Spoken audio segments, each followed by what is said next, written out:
Brigadier साहब, इसका क्या हाल है कि हम जवाब में हम भी जो है हम हर रोज रोजाना जो है वो मातम लेके बैठे होते हैं कि हम पे हमला हो गया, फिर जवाब में हम जवाबी हमला करते भी हैं तो वो उसका वो असर नहीं होता। तो ये जो भारत की पॉलिसी है कि वो पाकिस्तान पर मुसलसल लाइन ऑफ कंट्रोल की खिलाफ वर्जी कर रहा है, बम्बार्टमेंट कर रहा है, लोगों को मार रहा है, तो हम भी ये करना शुरू कर दें। मैं आपसे अर्ज कर रहा था कि पाकिस्तान जो है हर हालत में न सिर्फ ये कि अपना कोई अपना ऑफेंसिव को अवॉइड कर रहा है, बल्कि वो रिएक्शन जो है उसको भी बड़ा लिमिटेड रखा हुआ है। हाँ। लेकिन जिस तरफ चीजें हो रही हैं उसमें लिमिटेड रिएक्शन की जरूरत नहीं है। हमने हिट करना है, वो हिट कर रहे हैं हमारी आबादी को। हमारी स्ट्रेटेजी होनी चाहिए हम हिट करें उनकी मिलिट्री को, हम हिट करें उनके मिलिट्री रिलेटेड टारगेट को।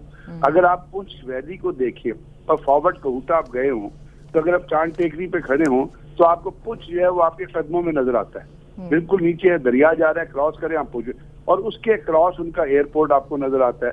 साथ उसके पीछे कुछ ऐसे डंप्स हैं, और इस तरह बॉर्डर लाइन पे आप पुंछ से ऊपर चलते जाएं और पाकिस्तान की आखिरी पोस्ट आती है LOC पे, उसको तो केल सेक्टर में अगर आप तोबट पे खड़े होते हैं तो आपको इंडियन डिप्लॉयमेंट नजर आती है। अगर नीलम वैली में जा रहे हैं और एक जगह आप दूरा क्रॉस करके एक जगह आते हैं, उसको कहते हैं सारा रिज।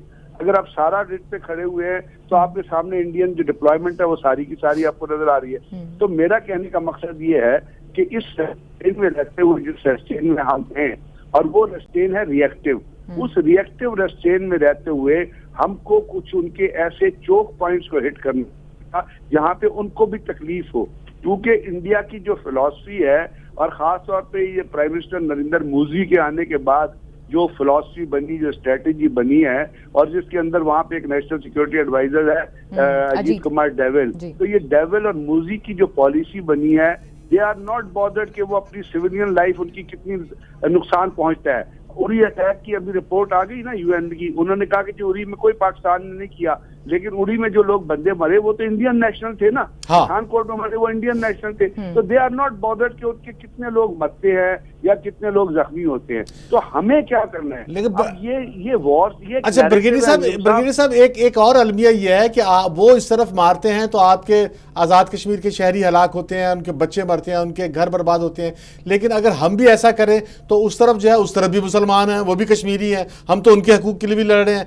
तो और मेरा मतलब ये है कि उधर कश्मीरी जो है वो लाइन ऑफ कंट्रोल से ऊपर है ना, लेकिन जब आप लाइन ऑफ कंट्रोल से नीचे, अगर आपको अवेयर हो, भिम्बर सेक्टर के ऑपोजिट अगर आप चले जाएं तो वहां का उनका पल्ला वाला और बाकी जो गांव आते हैं, वहां पे जम्मू में तो ज्यादा आबादी जो है वो हिंदुओं की है। Even then I say do you don't hit the population target, we will not hit, we are Muslims, हम नहीं लोगों।